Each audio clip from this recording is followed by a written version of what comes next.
This is the FRC Roundtable, coming to you all the way from Minnesota. Your host team 2052 Nightcrawler presents this weekly FRC gathering where FIRST Robotics competition teams take cooperation off the field. Share your knowledge, give and get advice, solve a challenge, or celebrate what makes your team special. 3, 2, 1, go!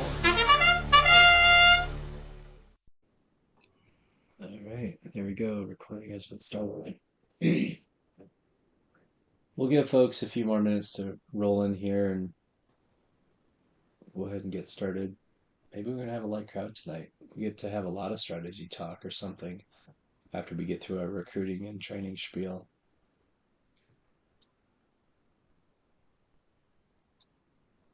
Yeah, I haven't watched. I've seen some of the Chief Delphi, kind of what we learned from week 0 type posts, but I haven't gotten to watch any videos yet. I might do that later tonight.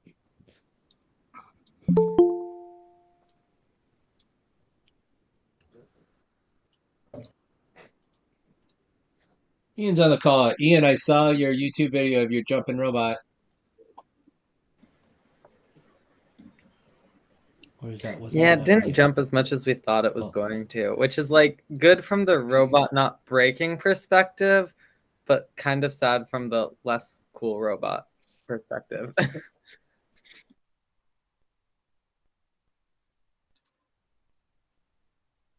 Saw another jumping robot video tonight too. I can't remember what team it was. It was a team in Michigan, I think. They sent it right off the charging station.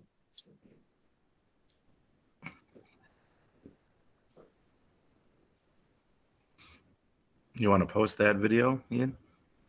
I'd like to check it out. Yeah, I'll just post a link to the Open Alliance blog post we have for it because I don't know where it is on my computer right now.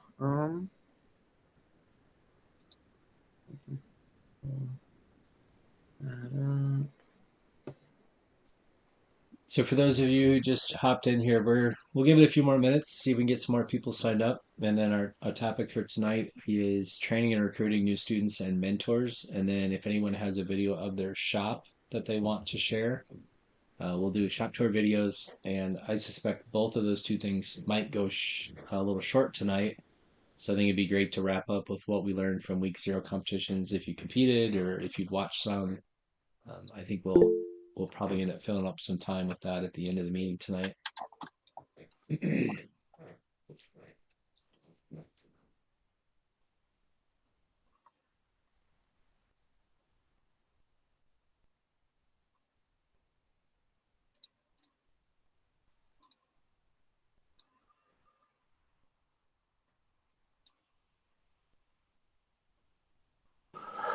Well, while we're waiting, can I ask Nightcrawler a quick question? Sure. So we were at a week 0 event today, and as we've been running our swerve drive, how did you guys deal with brownouts with your batteries on swerve drive? I don't know that we've ever had brownouts on our swerve drive. I don't think it's been an issue. We had the dead wheel issue, but I don't think brownouts were a problem. Because we experienced it quite often today with our batteries, that we were having rapid drains of batteries with our swerve. Because this is the first time that we've really had it where we've been running swerve for quite a while with other motors on our batteries, and it seemed like they were draining quite quickly. They do, yeah, okay, I'll agree with that. The swerve does chew up a lot of juice. And we do find in our testing that we have to switch batteries quite a bit. Are you experiencing like crazy wheel chatter when you get low on battery? Yeah, we see that too. We get really crazy wheel chatter when the battery gets low, and we just stop and swap the battery. Well, like within a match. Oh, I don't think we've ever seen that happen. What motors are you running? We're running Neos. We're running Neos this year too. We ran Falcons last year, but man, if we start going through a whole battery with Neos that quick, that's going to be surprising. How old are the batteries? I would say they're about half and half new this year and old batteries. So So both of those things could be the root cause. The newer batteries, especially from MK, they're coming in at like 12, like low 12 point something pounds. Historically, they've been closer to 13 pounds. There's a theory that MK is, shorting us on the amp hours for the batteries. And obviously for old batteries, they might be worn out. I think that's a much more likely culprit than anything to do with the actual swerve drive or the Neo motors.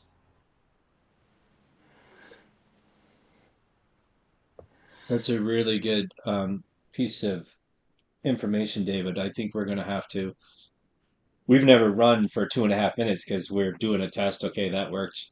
Go back to the start and try this again. We're doing mostly auto at this point. So I think tomorrow we should probably run for 2.5 minutes and see what our battery looks like at the end of that 2.5 minutes. That's great advice, or at least something to look at. We're running Swerve 2, and we had our week 0 yesterday. And we experienced that one time, but that was a battery that I knew it was labeled practice only. We have one of those battery analyzers from AndyMark, the nice ones. So we have all of ours labeled with the amp hours that they have in them.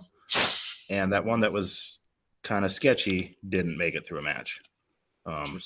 So the good batteries that all tested good did fine. But yeah, you have to be a good battery on that one. Is anybody we're running Max Swerve, and we haven't had any issues with batteries. John, I was going to ask a kind of a related question. If anybody else is running Max Swerve, have you torn through a ton of wheels already? No, we have started to delaminate one of the wheels that we Okay. noticed. I haven't looked at what damage we did yesterday. Okay. Overall. At the week 0 event in Wilmer, we ran, I think it was like 17 matches, and we went through, I think we've got 4 wheels left. We had 14. So we went through 10 wheels in roughly. Oh boy. So, and we've got the rotation limit that Rev recommends. We're doing that. Obviously we're driving aggressively, but we're at the point where I'm going to go by 30 wheels, and we're going to be changing them, all 4 of them, every 3 matches. So if anybody else is doing Max Swerve, good luck. Are you We haven't seen that level of wear. Okay. Maybe we're doing something dumb. Guaranteed. Yeah, Ryan, the one we had a problem with that started to separate. There were some other mechanical issues initially with it that caused it to drag when we first started working with it. Okay. Ryan, do you have a slew rate limiter on your joystick inputs? Yeah. Yep, we do. Okay. Yeah, we Okay. actually are more aggressive with that than Rev even recommends. Huh. Wow. Yeah, that's something else. I texted Greg Nadell about it, and I was like, hey, this doesn't seem normal. And he said just to keep an eye on it and to keep him in the loop. Interesting. And you're not really heavy, it doesn't look like either. No, we're 103 pounds. Weird. Yeah, I don't know. Just a note. If anyone else is running Max Swerve, maybe something to keep an eye on.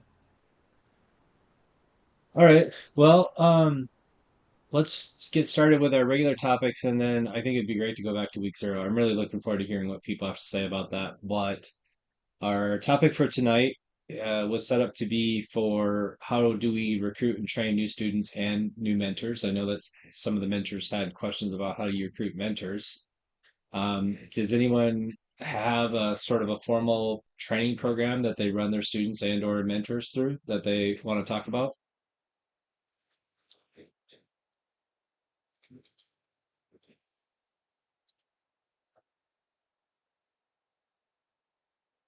No one? This is going to be a real short topic.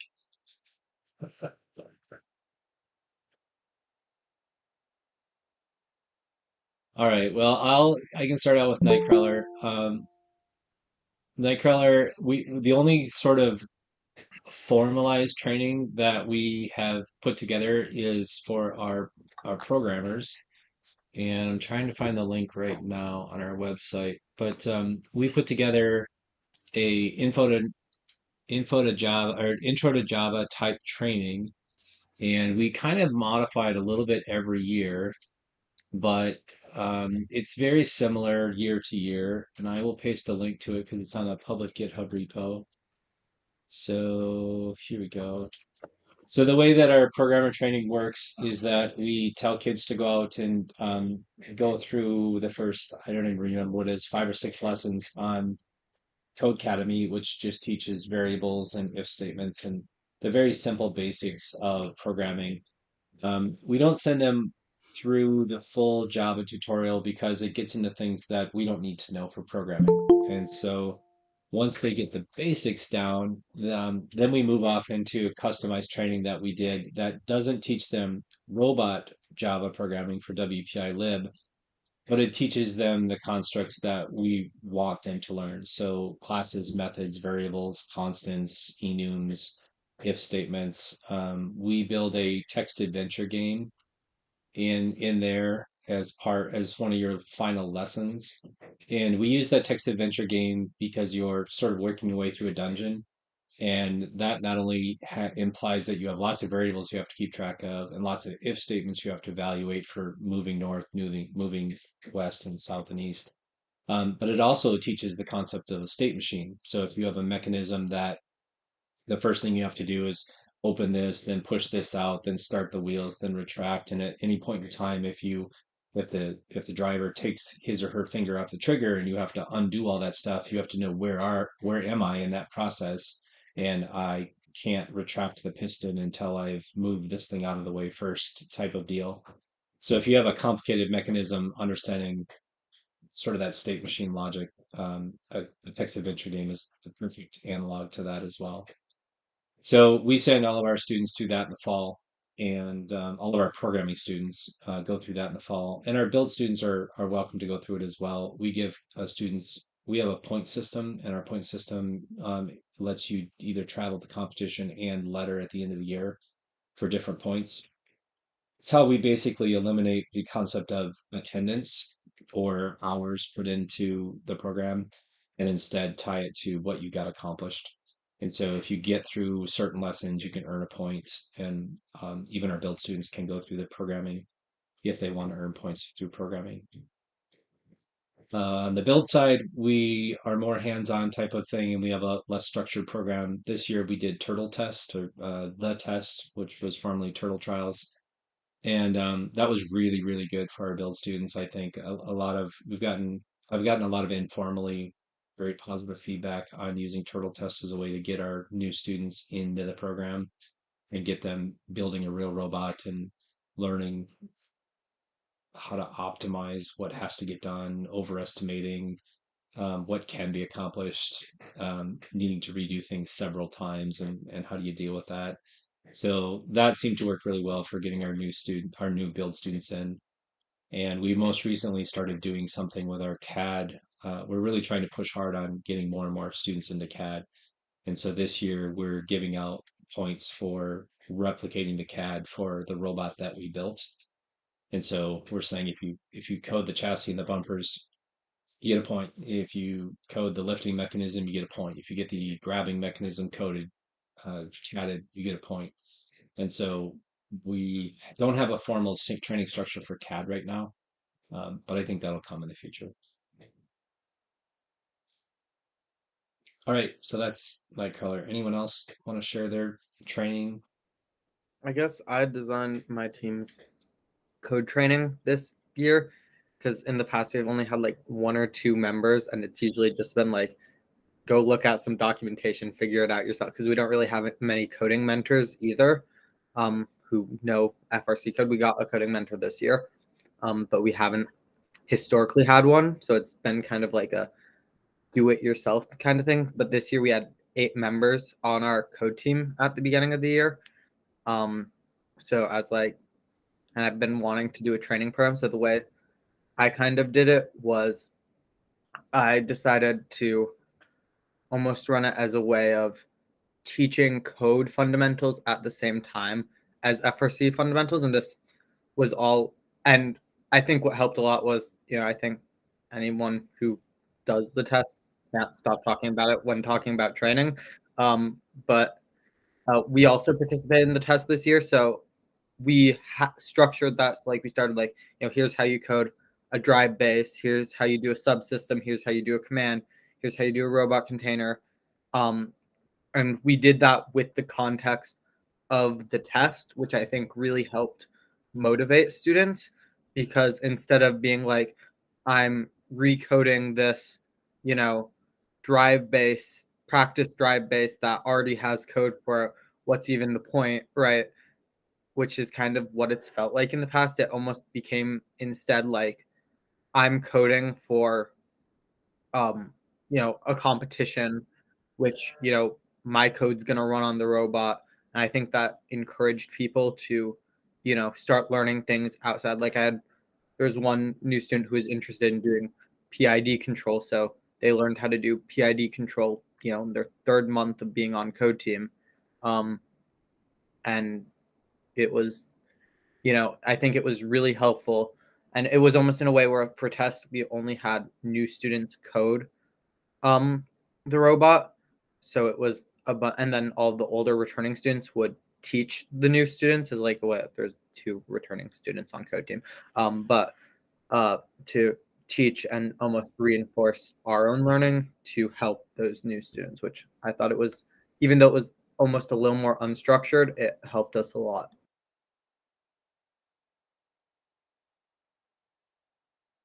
Great to hear, Ian. And I'm super impressed that you had new programmers coding your test robot. We did not. Um, we probably will next year, but with our first year, we had returning students coding our test robot. Yeah, the goal I made for myself was, and for the other returning program, was that we didn't touch any code on our test robot or the final robot. We got really close on the final robot. Things kind of fell through once autonomous, and the more complicated things came into play. We had Oh, do we lose Ian? Maybe I'm frozen.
guess, also learning in a way. But the students who were learning were then teaching the students who fell behind, because that not only made it so they had things to do, but then also it reinforced the learning of because we had like I think 2 coders who got pretty far ahead this year during test, and so it almost helped them reinforce their own learning by helping out the other students who might not have been showing up every single day.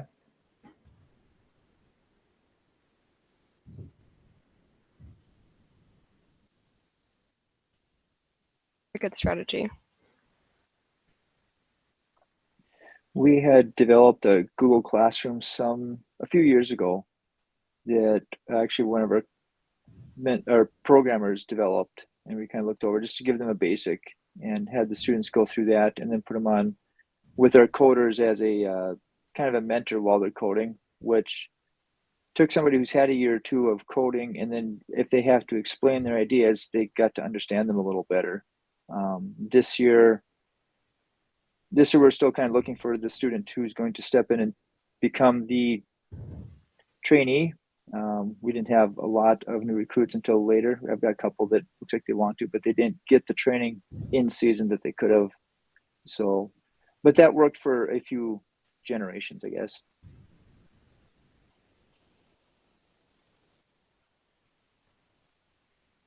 Has anyone heard of the Pololu robot from it's a Rami robot?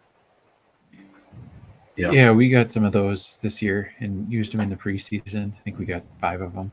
The kids enjoyed that. This year we had to put them together, so the programmers spent the first couple of weeks putting them together. Now they're together, but they seem to like that, and then they can run independently. We got the arm attachment for them too, so only one of the students got far enough that they were trying to kind of run some autonomous to pick something up or drop it into like a container autonomously, but they got to different levels. Some of them got pretty far, and some of them basically just got the robot together. So we'll see next year. Maybe we'll improve that a little bit. Yeah, we have 5 Ramis as well. One of them motor locked up on us, so now we're down to 4 until I get a new motor. We actually just bought the board and the motors, and we 3D printed our own chassis basically. But once the programmers get through our intro to Java programming, we have a move on to Ramis, and now I have students that know CAD that need a job because we mostly have everything done in the robot. So now they're CADing. A few of them have decided to start CADing new robot chassis with and then mechanisms to go with it to try to do like a ping pong ball challenge or something like that. If they get that done, it'll be awesome because then our programmers will have a small chassis that they can to actually build sort of a code to do a game. So I look forward to that. For those of you who have never heard of the Rami, I put a link in the chat, but you can run WPI lib on these robots. So it gives you a chance to run command-based programming with a tiny little robot and at a much more cost-effective and space-effective thing than having 4 or 5 kit parts chassis for kids to use. Can you use Robot Builder with those Romies? We have some too. I just haven't. I think so. Well, Robot Builder just spits out Java, right? So Yep. I think you should be able to use it. You run it through the simulator, and somehow the simulator connects to the Rami board, and so you're working through the WPI lib simulator, but it's actually sending independent commands to the Rami to make it drive. Cool. It's pretty neat. I mean, the unfortunate part about it is that if you don't have anything other than just the board, and that's all we have, all you can do is teach kids to drive. Still some good lessons to be done there when you're just starting to learn command-based programming. But I'm looking forward to trying to build some mechanism for them and put some other small motors or servos or something on them. Yeah, if your CAD guys get some 3D printable mechanisms going, I'd be really interested in those files. We do have some that we can check out to our conference members up here. Sweet. Yeah, I'm sure we'll get them all posted on our website and put them in. Well, they'll be in Onshape, so they'll be public. But Yeah, I think once we get going, Totino Grace is very close to us. That's the Pizza Pies. I forget their number, but they have some Ramis as well, and they would like to do something with us where we do something, do a little competition things between our programmers. So hopefully we can actually pull that off next year.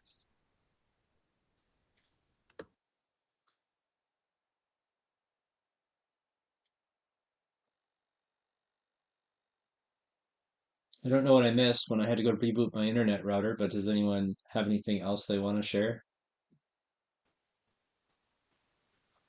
What about mentors? I know that this call is usually disproportionately mentor heavy compared to how many students we have in the program versus mentors in the program, but do you guys have any thoughts on recruiting mentors or how you get your mentors up to speed?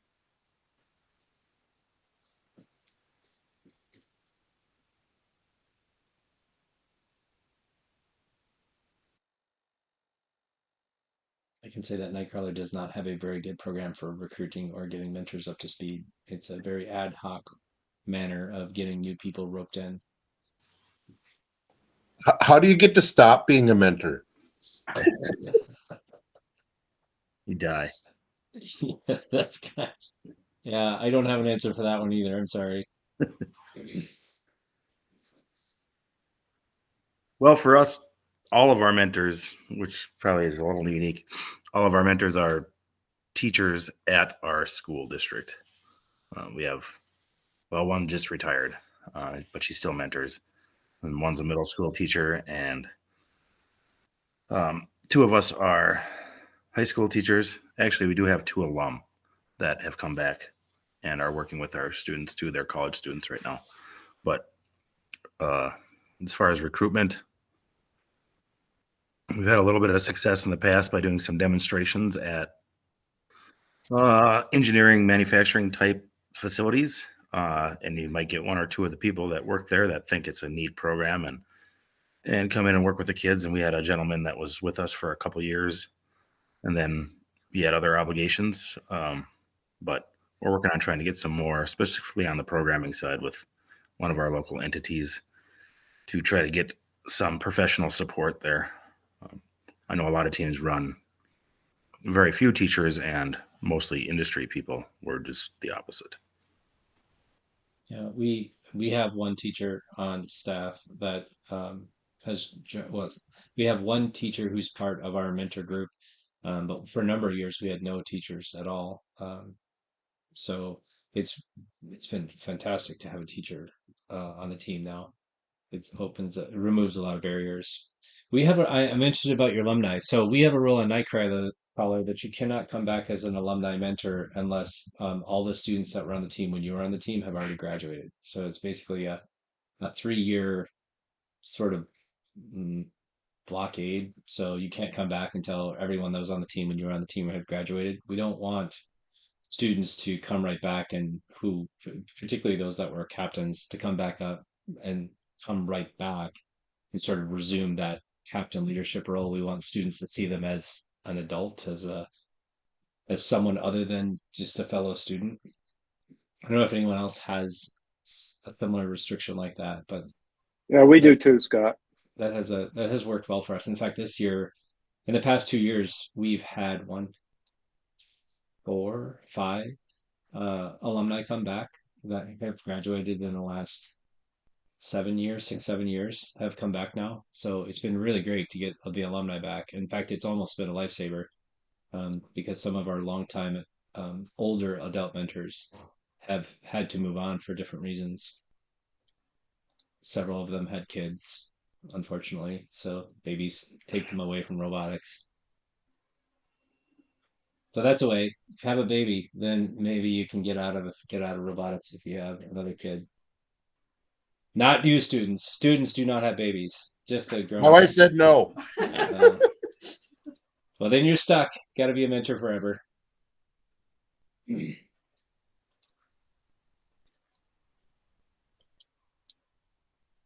I had a few alumni come back just in the past few weeks, and they've been out a few years. And with COVID, there definitely was maybe a quicker separation because there just was that drop. They were pre-COVID and then post-COVID, so a little bit of a change there. But yeah, they were lifesavers this season. Not having to explain the culture at first was huge. I don't think we would not have had a working robot week 0 had they not stepped in and guided our students through that. Yeah, that's great. I'm so encouraged to see the alumni come back. It's really, really fun to have them back.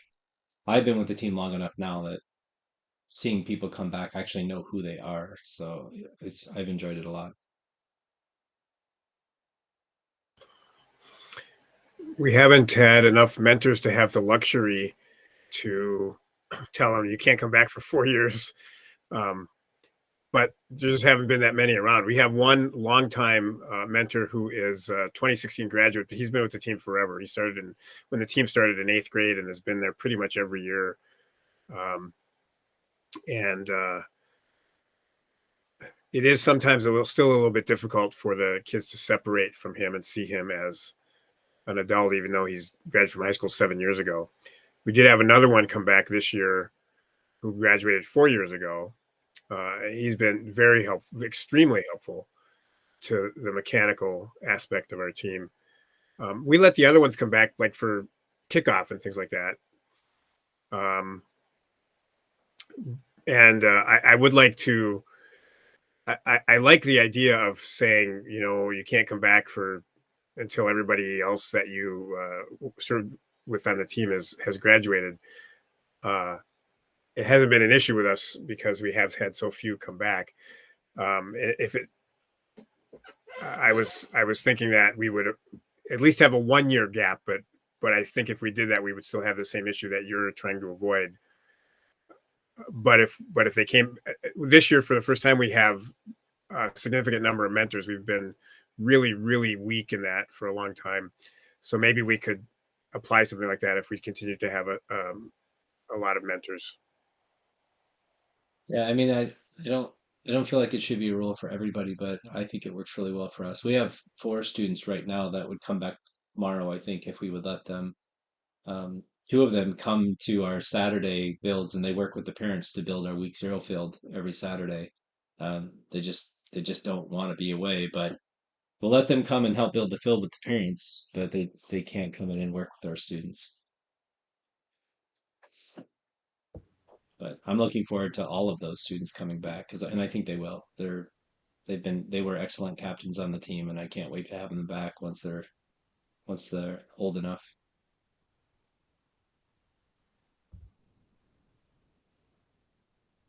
Does anybody else have any training stuff they want to chat about? We also tonight said that if anyone wanted to take videos of their shop, their space, and share that, we could do shop videos. I have 3 short videos I took of the Nightcrawler space, if anyone's interested in seeing those. But I think it would be good if we want to wrap up our training talk before we move on to videos. So going once, going twice. Anybody else struggling with training and want some advice? Or have something they think is really good that they haven't shared yet?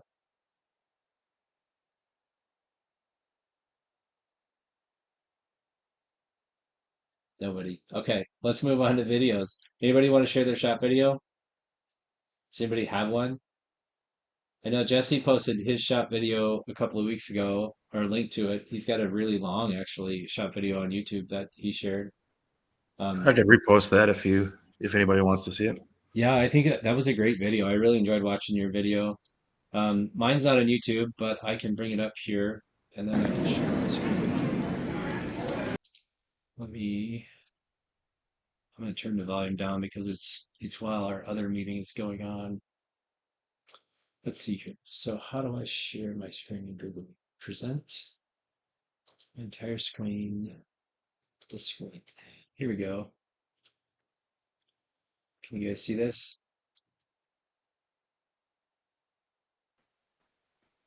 Yes. Okay, so this is our space.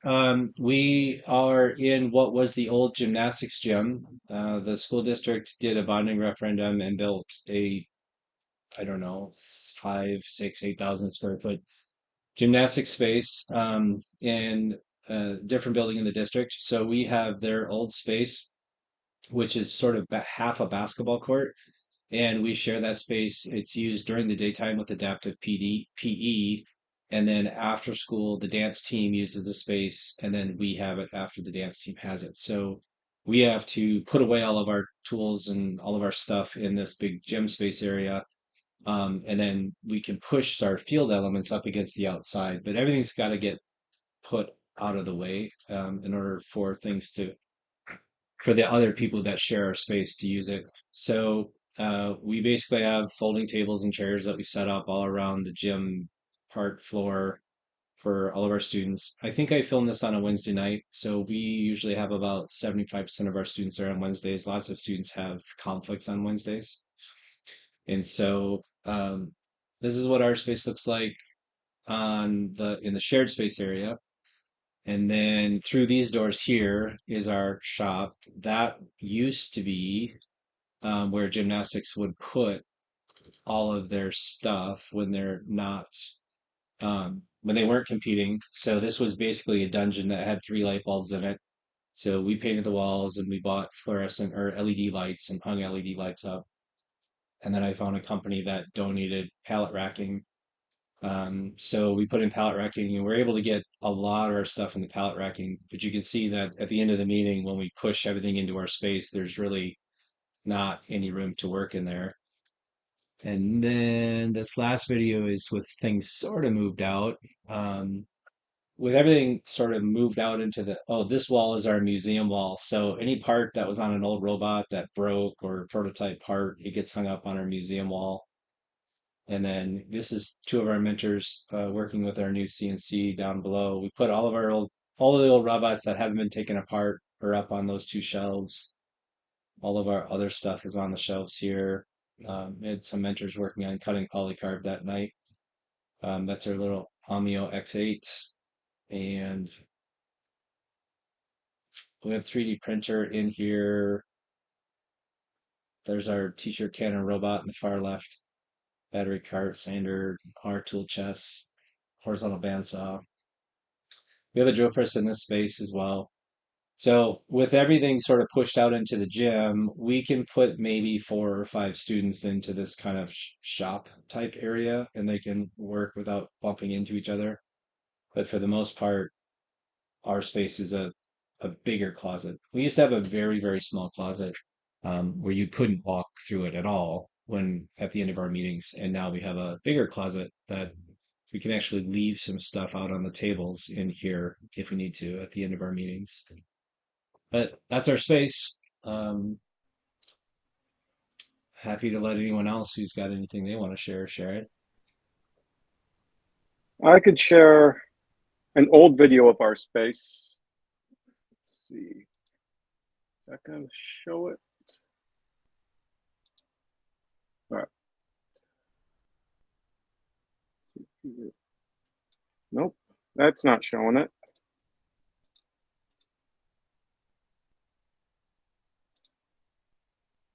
Nope.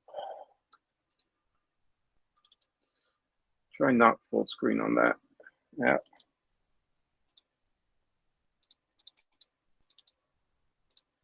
There we go. So this was when we first moved into our space back in 2013, before we actually got all of our equipment into the space. And they've actually recently done some redesign this past summer so that this first entryway is actually a little bit more opened up.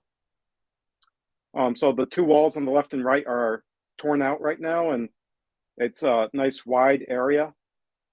So originally this was for a Lego League room. So this is where all of the Lego League team met and did all of their building, and now it's nice and open. They've got a display in there and some 3D printers. We've got shelves up there on the left, like Home Depot type shelves, and this room here is our shop. So that's where all of our tools are, and all of that goes. We can pull the trailer in if we need to, although we often don't. We've got these assembly tables that we share with the engineering class, and then the classroom here is a little bit larger than a half practice field, which makes it the largest classroom in the school. All of the desks are on wheels so that they can be wheeled out into the hall and open that space up for us. And we can put all of our field elements in there to do some driver practice. And this conference room is no more because that wall where the TV is now torn out, and to make a really long room there for them. But that's pretty much our shop. I've been to the robot shop. I'm very jealous. It's amazing. I can skip my update part and play mine and talk over it just a little bit if people want to see that. Go right ahead. Yeah.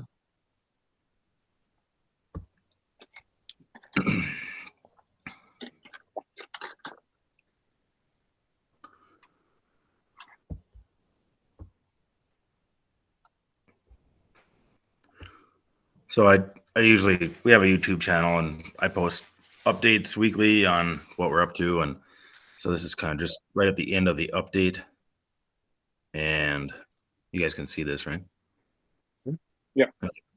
And I'll just kind of talk you through it. I don't know if the audio is going to come through on here or not, but we'll see. No, we don't hear any audio. At least Okay. I don't. All right. Sounds good. I'll explain as we go. This is just kind of the end of our pit build. So skip ahead here a little bit. So this is an auto shop. I teach automotive classes. I don't teach one this quarter. So I talked the administration into not making me do that. We have a student-run business in our school too. So this is kind of our shipping and receiving area. We have a Fusion Pro laser and then a little Universal too that we use for some robot stuff. This is the corner of the auto shop. And it's a disaster, but our robot part storage area with our pits that we just leave set up at the school. So the kids kind of get used to working out of the pits so they know where things are. And of course, we got the double because we're insane. We're replacing these pits right here with the super pit that if you want to watch the full thing, you can go back and find my YouTube channel and do that. But these things were nice, but they're big and heavy, and having little high school kids push them around is kind of a rough. This is one of the classrooms I teach out of during the day. We got some 3D printers in here. I'll skip ahead. That's the nice thing about having here's our office for our department, and the robot kids use it a lot. They have some little lockers there in the corner of the auto shop where they hang up their uniforms and put all their other whatevers. It's the nice thing about having a teacher on staff is because, like, I decide if they can take over or not. This is my realm.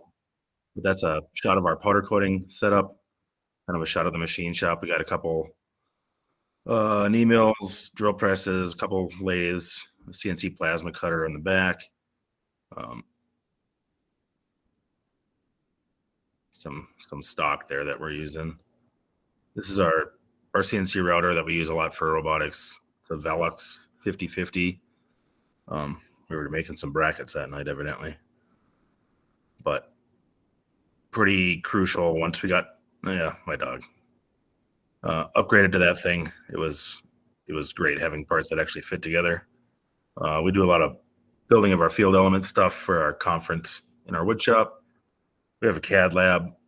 The computers pop up out of the tables there that we use for class and some robot stuff. And then we have kind of in our department is kind of at the end of a hall. So we kind of have our wall of fame with student award winners and team logos and such things like that.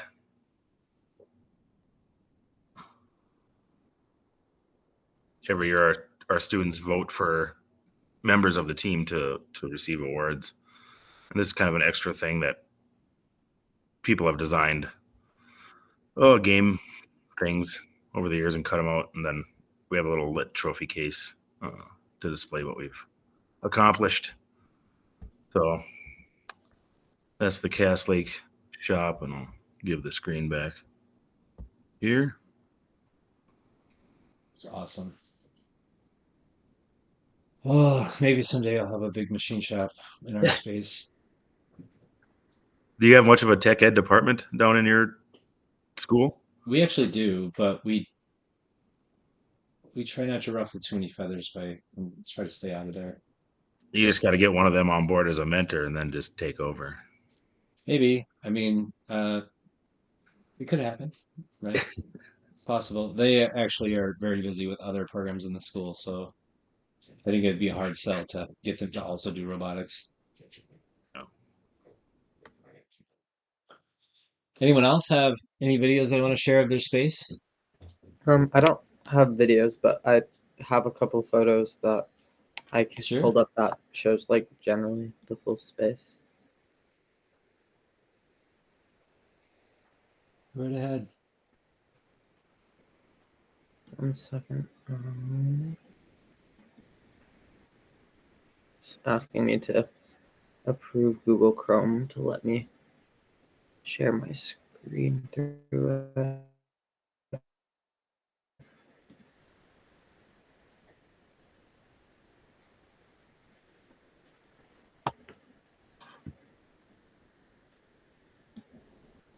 Okay, can you see that? Not yet. Yeah.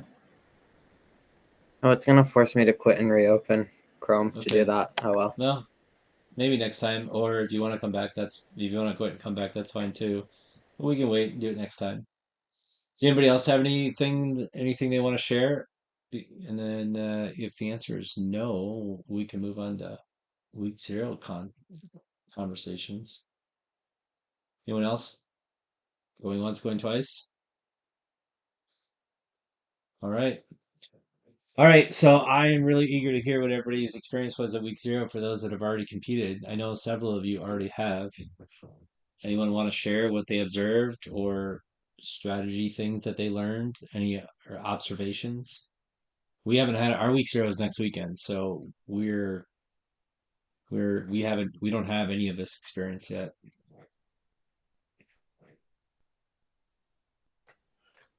Tipped cones are not a red herring. Yeah. No, they still are.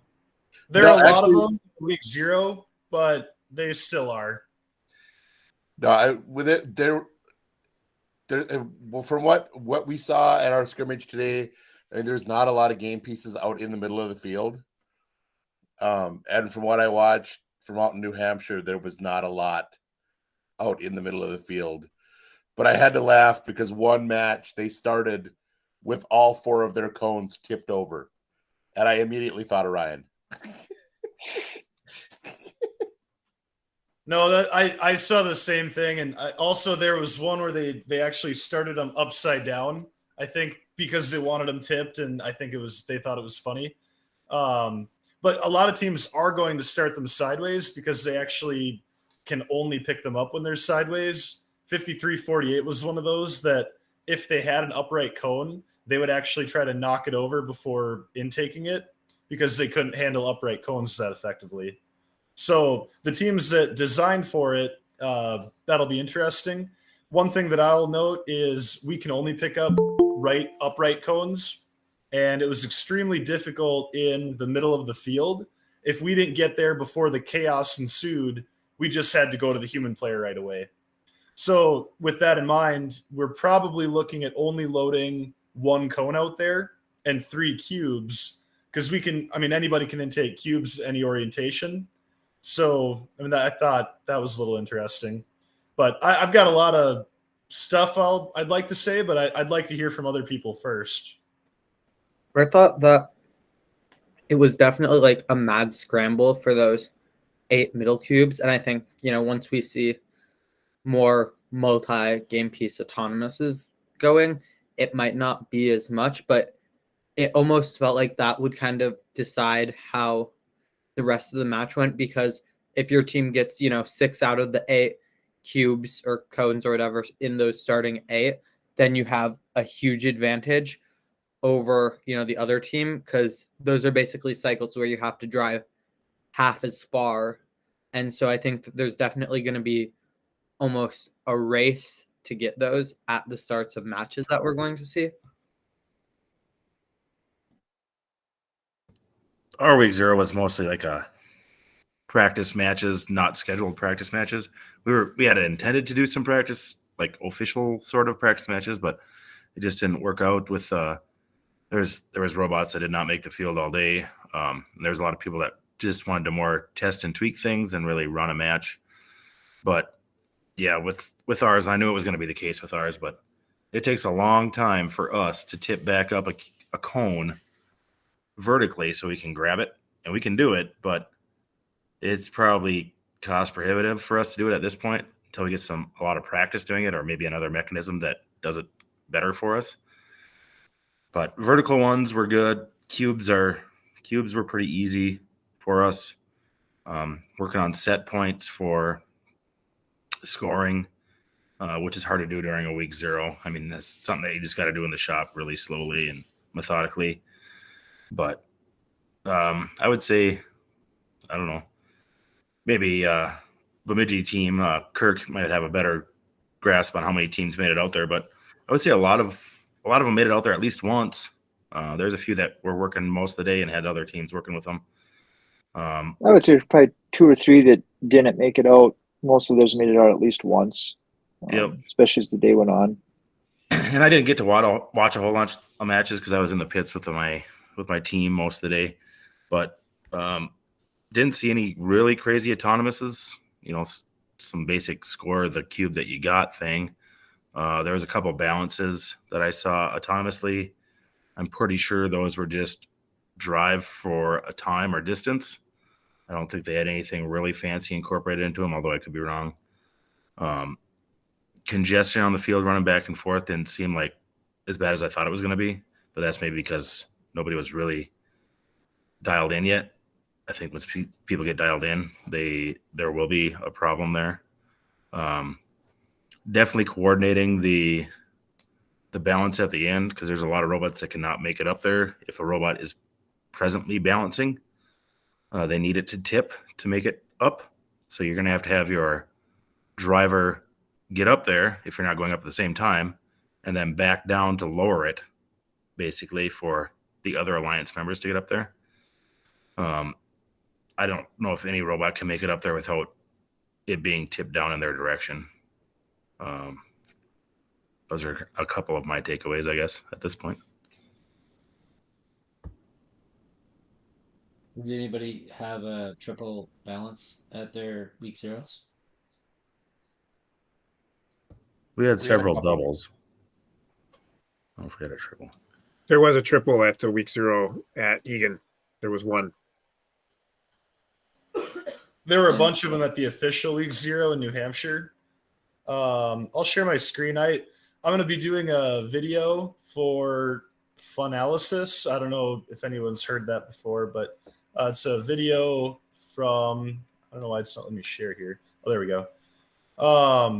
It's a first updates now type video, and be doing that probably after we hang up here. Finally figured it out. You guys able to see that? Yep. All right. So here's scouting data of the top 3 robots at the Wilmer Week 0. I thought it was kind of interesting. So like the top robots were peaking at 9 cycles. This is Otto and Teleop. They were hitting 90 plus. I mean, everyone was hitting 90+% accuracy. And then like a missed shot would be if a cone fell off the node and didn't go where they wanted it to go. Obviously, cones are being scored at a higher rate than cubes just because there are more places to put them. That's pretty much going to be true for everybody that can do both.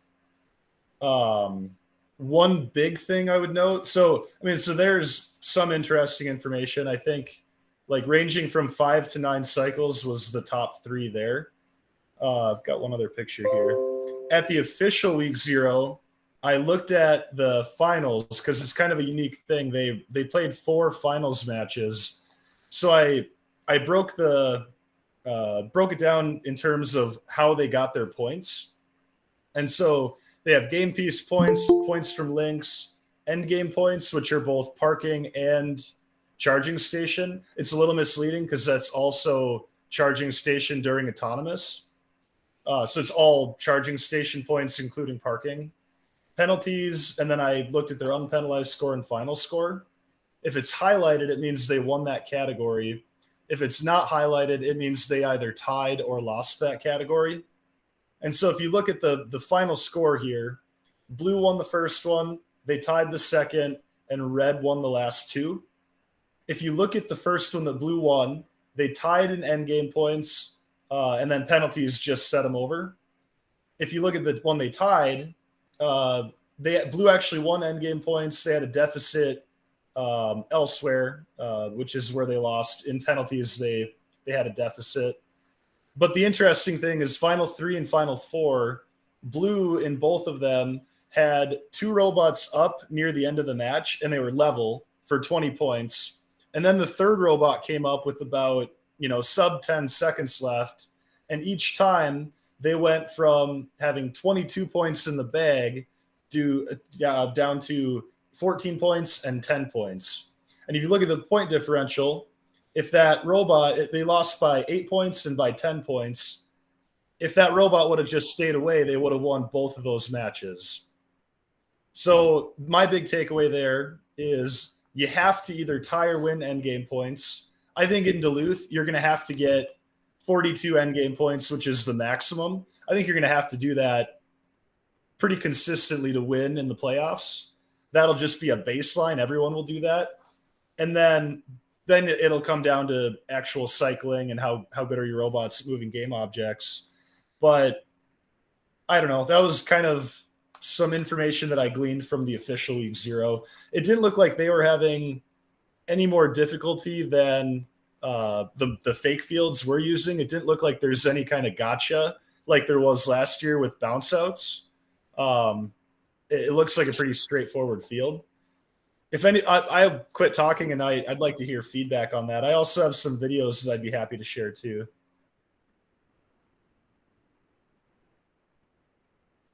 Ryan, they're 42 points. That's a triple climb, a triple Yep. balance. Yep. So that's a triple balance and also getting the balanced in auto. And the triple balance, the way they did it, or the most effective way I saw it done, was 2 of them. One would go up at 30, one would go up at 20. They would both go off to the sides as far as they could. And then the third robot would come right up the middle. The 2 on the outside wouldn't move at all. They would just exist there. If they needed to, they would tip it down to enable the robot to drive up. But they would basically not move. They'd lock themselves in, and they'd let the third robot just drive until it was balanced. That seemed to be the most effective. The other thing, too, is I don't think you need a super small frame perimeter in order to be able to fit 3 robots up there. You just have to, either if you have a swerve, you just drive off the side. If you're a tank drive, you probably have to go up a little bit earlier, turn 90, and then also drive off the side to make room. But it seemed pretty reliable, pretty effective from what I could tell.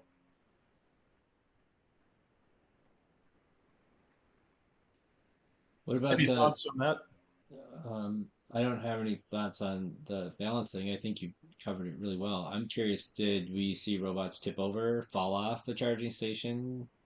I saw 3 robots at Wilmer that got tipped over. All of them were related to the charging station. I didn't see anybody tip out in the middle of the field. I saw both at Egan. Did you? Was one Yeah, of them some green? top-heavy robots that change direction suddenly, they just go over. Was one of them Green Machine? They were not there. Oh, okay. But Green it wouldn't Machine. surprise me. Green Machine likes to tip over, it seems. I don't know. Bad luck, I guess. Yeah, Egan had a lot of robots tipping over. Like, I wasn't watching all the matches, but I'd estimate there was probably a robot tipping 1 every 3, every 4 matches. Wow. Our robot, which is really low to the ground center of gravity, we didn't think it would be tippable. We accidentally tipped it in one of our matches because we were shifting down from the 20 feet a second gear to the low gear, and then we changed directions while we were downshifting. So that landed us perfectly on our backs, which was pretty funny. But also sad for that match. Two other notes that I had was I have two matches here. I'll play it at double speed just to get through it quicker. This one, I was stupid. I focused on our robot too much, but you can see the other robots playing as well.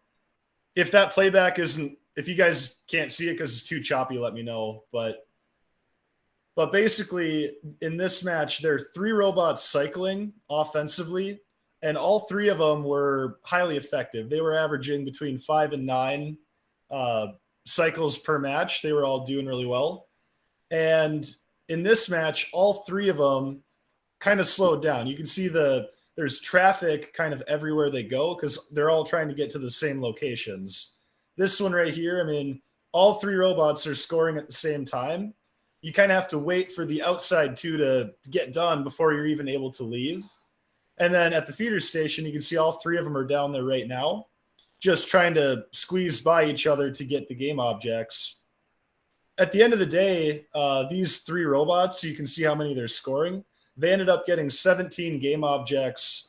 It was the entire top row, and then one short on the second row, and then none on the low row. And then there was a double balance as well. So 17 game objects and a double balance was like roughly 130 points. But what I would say, here, let's see if I go to the end there. What I would say is I'll show you a second match where only two robots are cycling. The third one actually died in the feeder station, but off and out of the way. And in the 2-cycle match, same robots involved, they scored 16 game objects. Just one fewer, and they only had 2 robots cycling instead of 3. So let's see if I can get to that. Crap, I just closed it. There we go. So this is I'll do the same thing. I'll play it at 2 times speed just to get through it. But essentially,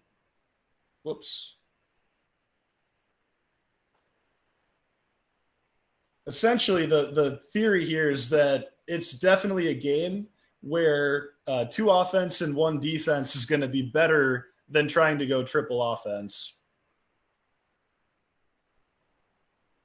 So I think the third robot in this game, they score their auto and then they score 1 at the end, which, I mean, they're not cycling the entire match, but I think your third robot, that's probably a pretty viable option for them, is just to score the preload, play defense the whole time, and then score 1 right before they climb.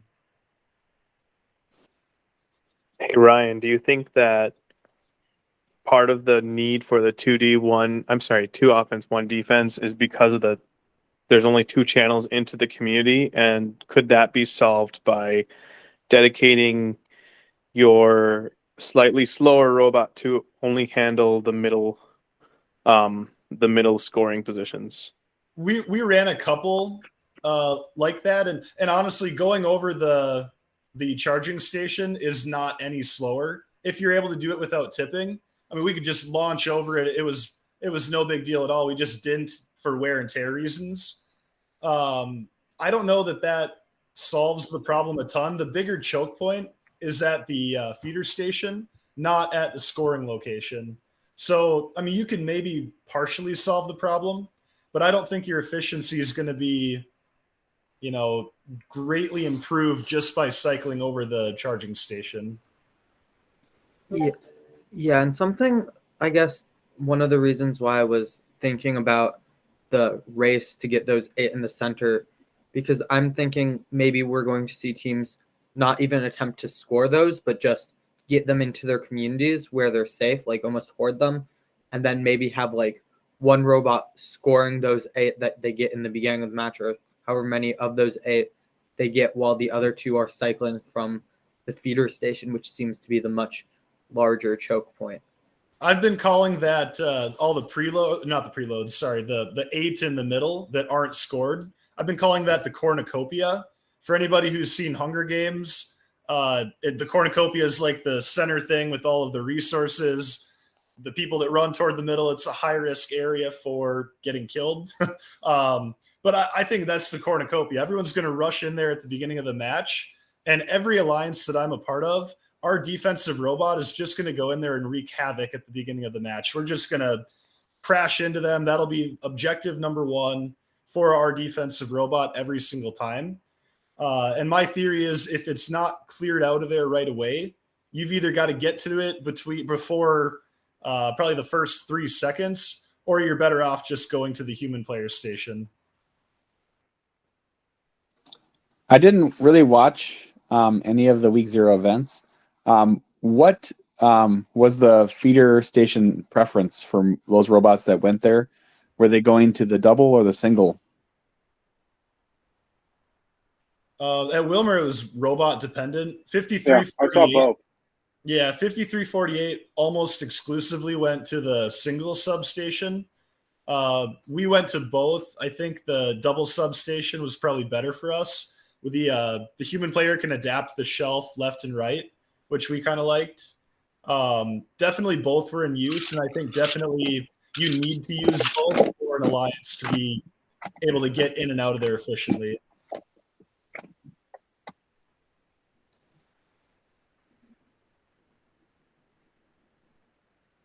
I wonder also, is from a driver perspective, is one, if let's say your robot is equal at going to either station, was one easier to align up with, having a depth perception potential issue where you can't see if your robot is big or tall going into the double versus side, the depth perception trying to align with the single?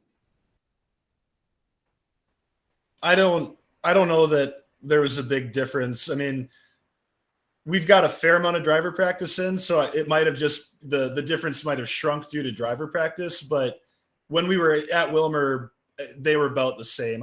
Honestly, I think the single substation going from the ground might have been a little bit more efficient for us, but that's only because our PID for our wrist is a lot more accurate than the PID for our 43-inch arm. And so the cone intake height was more precise, and we didn't have to worry about adjusting that, a degree or two for the higher shelf. But that's robot dependent. Having a camera is going to be, if you're going to be picking up off the shelf or even across the field, you need something visually. I don't agree with that at all. I think the sight lines are really, really, really clean. Like you can see the entire field. There's nothing in your way. I think if you're looking at a camera, you got to be practicing to the point where you don't need a camera. You either need to get presets on your robot where it's at a known height. If you're looking at a camera and trying to align that way, it's going to be way less efficient than letting your human player align it laterally, because they've got about 12 inches where they can move it left and right to align to you, or just, getting good at driving in and picking it. Ryan, do you have you don't have a camera at all on your robot? No. Well, we've got the Limelight. We actually had it unplugged for this whole event because the April tags with our current pose estimation would make the robot drive into the stands if we left that on. So we unplugged that, but we've got no camera or anything. So how was scoring then? Did you only score right in front of your driver's station and maybe one or two to the side? Or Great question. I would say we could score like the far side. It was probably 1.5 times longer to score on the two driver stations down, if that makes sense. So if we were on the left scoring on the right, it took about 1.5 times longer. Scoring directly in front of us and scoring one driver station over, that was all equal, very fast, no problem.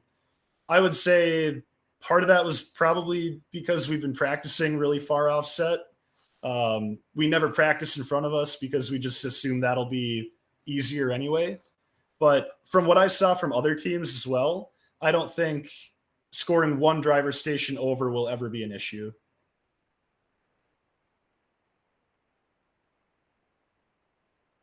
Did everybody use the community slots, or did anyone use the strategy of not using the community slots to try to force their opponents to get 5 links instead of 4? You're talking the cooperation? Yeah, cooperation. Yeah, sorry. there was not enough coordination, I don't think, at this week 0. From what I saw there, though, I don't know if this was a fairly competitive week 0, but I think it'll be a fairly rare case where 3 game objects aren't scored in the middle, especially if you talk about it beforehand and you say, hey, put a special focus on that because we're going to do the same. I figure more often than not, that'll probably happen naturally. Yeah, for teams that can score on that upper level, I mean, they're going to be scoring there, and you'll end up with 3 across the top. Yeah, I think that just because that's a third of the places that's scoring, and if your robot you're sending to balance also is scoring a game piece in auto, they're probably going to score it somewhere there. And I was talking about this with someone else, but we talked about how it almost felt like more like an anti-cooperation bonus where teams aren't going to decide to actively do it. Rather, teams might decide to actively not do it. Like, for example, if a team like knows they're going to win and can get 5 links, but thinks their opponents can only get 4 links, right? They might purposefully avoid the middle. And so that's kind of where I am with that. But I think most matches, it's just going to happen by default. We had a ton of matches where like us in 43-58 or 53-48 would do 4 links and we would be just short on the 5th link. And I think 2 good robots at a week 1 event will be getting probably 4, probably not 5 links. And that co-op will be the difference between the ranking points or not. So it'll be really interesting to see how average alliances handle that, if they actively avoid it, or I don't think there's going to be that much thought going into it. I think people are just going to do their thing and it'll naturally get filled most of the time. But it will definitely make an impact on whether you can achieve the ranking point or not.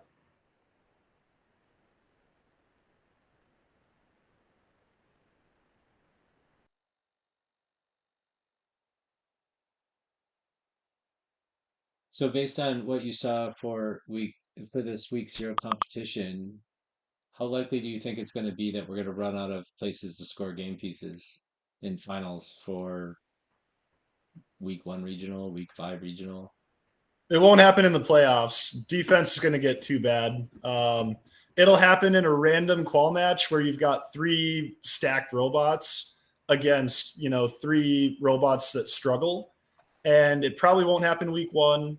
I bet it probably doesn't happen until district championship. That would be my prediction. Well, we have Port Hueneme, if I'm pronouncing that correctly, in week 1, and I think we could see it there because that has like 1678 gray bots, I think, and a couple others. Yeah, if you get like a magical alliance pairing in quals, or I could see it in a practice match where those 3 load in together just to see what they can do. I could see them getting close. It won't be a perfect match though, because at this point in the season, they're not going to get the 4 preset ones scored in auto. So it probably won't be a max score until really late in the year.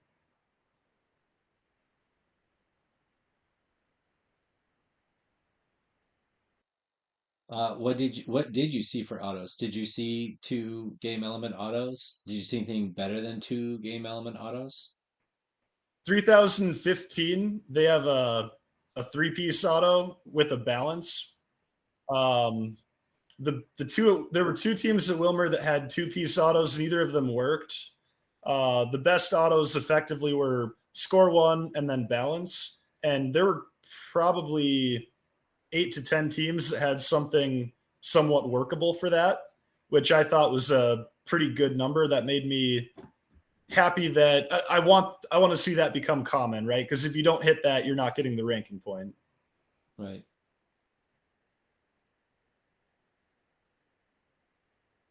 Egan, there seemed to be less finished autos than there were more finished. I know we were running a preload and then balance auto, but there were some bugs in that, so it was really only docking and not engaging. But I know for week 1, we're planning on scoring our preload and then hopefully picking up a second game piece because we figured out there was a way to score on our robot without having to turn around, which would be very helpful in doing that, because then you don't need to worry about turning.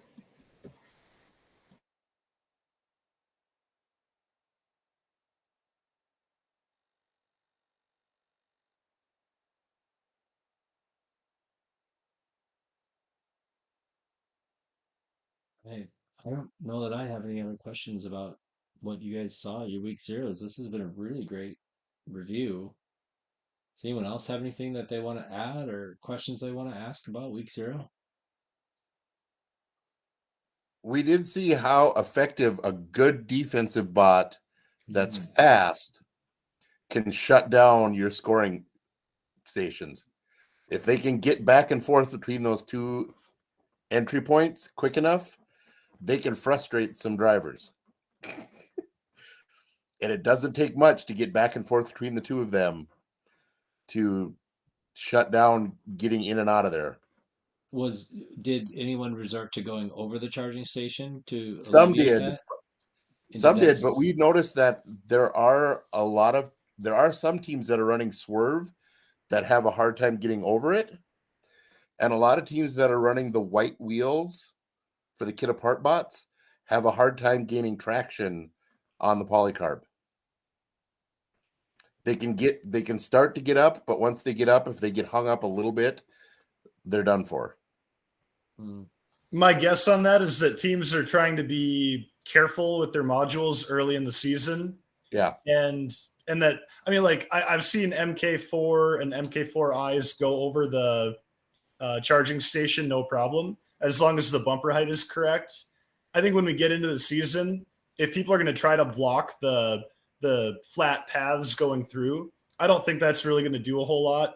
Teams are going to resort to going over the charging station immediately if they're able to. If they're too top heavy and they can't go over it at full speed, those are the teams you'll be able to shut down very, very heavily with defense. So that would be a note for teams if you're currently not able to do that at full speed. That would be a super high priority for me. We saw something that was kind of weird. Maybe one or two of the robots, but they have the strip going in for the charging station, where the power goes in to check level, and that's on the FMS side, and that's really narrow. Some robots got turned sideways on that, some tank drive robots, and they're almost wedged in there when they turn sideways, because it's only like maybe 40 inches, 45 inches. Yeah, it's 60 inches on both sides of the charging station. It doesn't look like it, but they're actually the same length, I believe. Yeah, that was my thought too, is that they're 6 feet on both sides. It's tight though to get it unstuck. Once you're sideways on there, they struggled mightily, a couple of them. Isn't that strip only an inch tall, or maybe inch and a half tall? It's the same cable strip they had last year for the not the airship, whatever it was called. Yeah, if you just get sideways with a tank drive robot though, and you get spun so you're facing the driver station or the wall, or not the charging station or the wall, it's hard to back out of it, because you back up and you hit the wall when you're trying to turn out of it, or you go forward and you hit the charging station when you're trying to turn out of it. Might not be a big problem, but there was a couple of robots that did that fought for a while to get out of there. Wow. That's not expect. I wouldn't have expected that. That's interesting.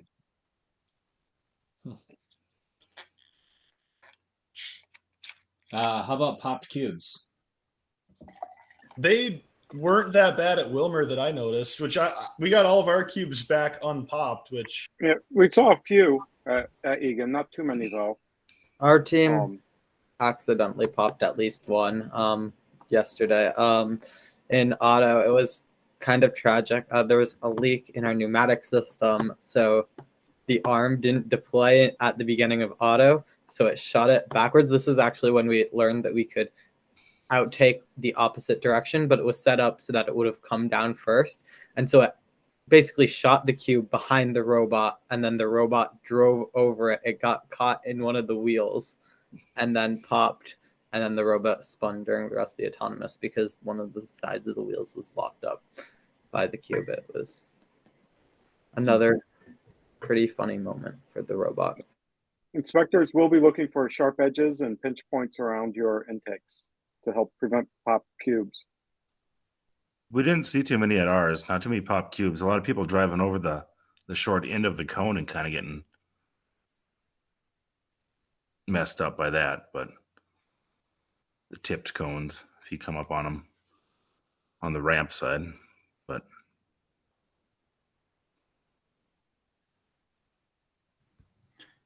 question related to week 0. Are there, I came in late, so I might have missed this. This might have been answered before, but is there any way to find recorded videos of week 0? I know we are finalizing our scouting system. We're planning on using it at next week's week 0, hosted by at Irondale, but we'd like to get at least a little bit of training in beforehand if possible. Are there any recordings of matches that we could watch? Egan's got their live stream that you can go back and you can watch it. You just scroll back on YouTube, then you cycle through the matches. The First Inspires Twitch channel, they've also got the official week 0. Those might be the best ones to do because you can go to the bluealliance.com and there's actual data for how much they scored. So you could probably do that. Yeah, and I think the Blue Alliance has uploaded a few of those videos, so you can just click and watch them on YouTube. I know not all of them got uploaded, though. In a few days, I imagine most of them will probably get populated. Okay. Yeah, thank you. the STEM Alliance on Twitch, I believe, has the 4-hour presentation on ours, or the 4-hour, or however many hours it was. I couldn't find yours, Jesse. I was trying to watch it, but it wasn't archived on Twitch. Was it maybe archived on their YouTube? I don't see it on their YouTube yet. I'm looking it up. Wilmer, I don't believe, did any live stream.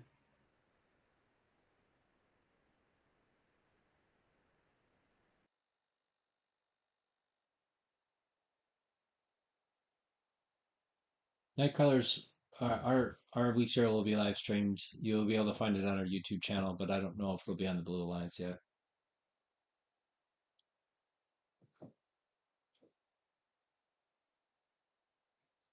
Oops, there we go. We submitted the event to the Blue Alliance, and once that's on there, I will submit our URL or for the link for the stream. All right, we're approaching the 8:30 mark. Any final comments before we wrap things up? Okay.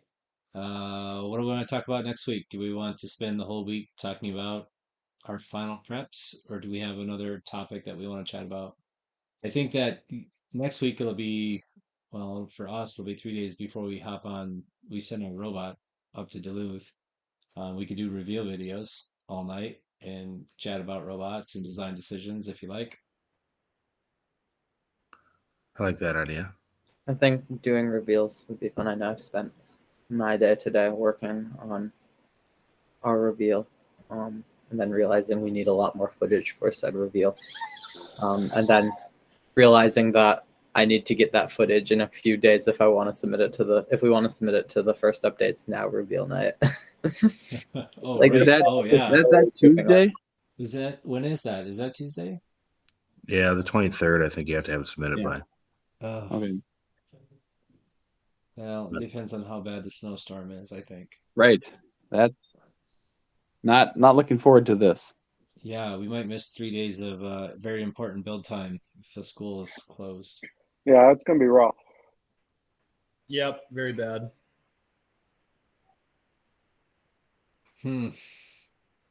Yeah, I'd almost think about bringing the robot home and working in my workshop, but I don't have enough room to run auto, so that's not going to do me any good.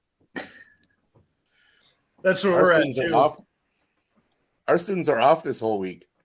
Oh, so does that mean you're having meetings all day every day? Yes, we are. Oh, that would be nice. We're doing an all-day meeting tomorrow. So probably even if Thursday. school is canceled, we can still meet, and school won't be canceled. So we can still get into the school. And Yeah, I suppose since there's no cancellation, they can't really cancel activities, can they? Yeah. You got room for a couple of their teams there, David? Yeah, we'll drive up through the blizzard. Yeah, drive on up to Duluth. Yeah, So at if we least have, Blizzard isn't happening while we're at Duluth this year. Always welcome at That we Castle. know of yet. Come on up. So we can. I wonder if they will they cancel. Or are we out of days in our district and they will make it remote Oh yeah, maybe they'll make it remote. and not cancel activities? No, they will. I'll have to sneak in. All right, everybody. It sounds good. Let's plan on next week. We'll do reveal videos. If anyone wants to share design decisions or anything like that, the cat will be sort of out of the bag at that point. So no reason to hold back. All right. Well, everybody, I appreciate the time tonight. It was a good discussion. We feel pretty good about it's okay at the end of the conversation. I really appreciate everybody's insights into their week 0 learnings and education, sharing that with us. All right. Well, I guess I'll see you all next week. Thanks Thanks, Jeff. everybody. Thanks. See you, everybody.